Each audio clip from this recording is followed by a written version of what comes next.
Yo, what's going on guys? Welcome to Bootstrap 3 Lesson 5, and in this video we're going to talk about rows.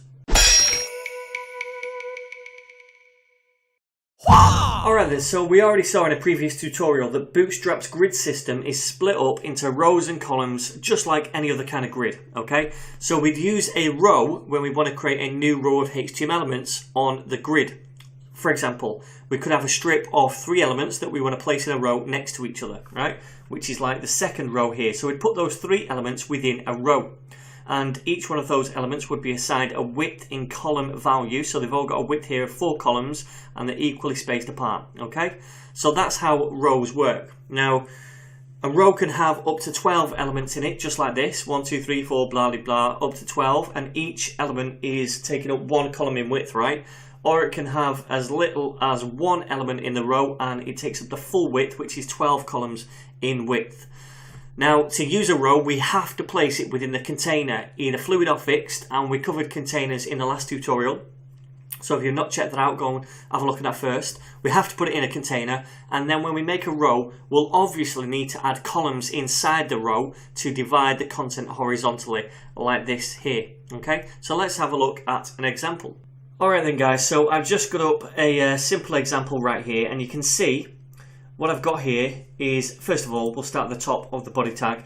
This is just a div that I've made up, nothing to do with Bootstrap, and I've just given a max width of 1200 pixels to keep everything within that, and a margin of 0 auto, so it's central, and then just a little bit of padding around the side. Now, within that, I've got the Bootstrap class container fluid, which means I want a fluid container, right? And remember, that's the one that's kind of fluid between breakpoints. It expands to the full width of its parent element.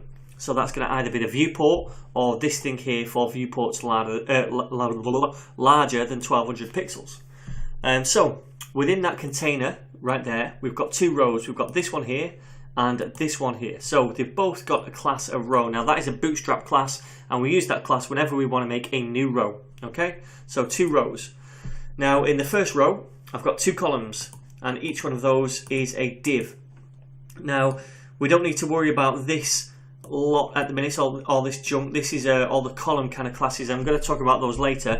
All I want you to know is that these here are the different elements, and I'm assigning them column widths, basically. Okay, so the columns are within the rows, which is in the container. So secondly, I've got another row here, and in that there's 6 elements right there, and I've given each one of those elements some classes as well to give it widths in terms of rows, in terms of columns, sorry. So key points: container surrounding the whole lot, then we have rows. Okay, so there's 2 rows of elements. So let's take a look at this in a browser. Alright, here we are on this awesome website again, and we've got the top row here, which has 2 elements, and the second row here, which has 6 elements, right? So this is it. These are just the rows.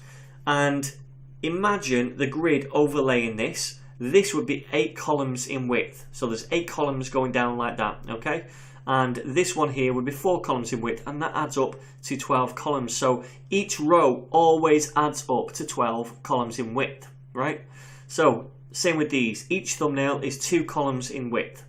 So 2 times 6 is 12. So that row is adding up to 12 as well. So if we just make this a little bit smaller, okay, now you can see what I've done is move these onto separate lines like that. Now that is not a separate row. These are still in the same row in the HTML. It's just that for smaller screens, Bootstrap does all the responsive work for you, and when it needs to, okay, it splits the elements onto different lines, because what I've said is each element right here on small screens I want 12 columns wide, and this one is 12 columns wide as well, so you can't physically have them next to each other, okay, in the same row technically speaking, but in the HTML they are still in the same row.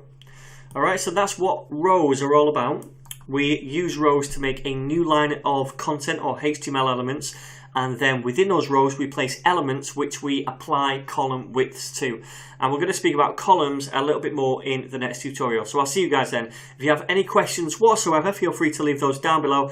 Don't forget to subscribe, share, yada yada, and I'll see you in the next one.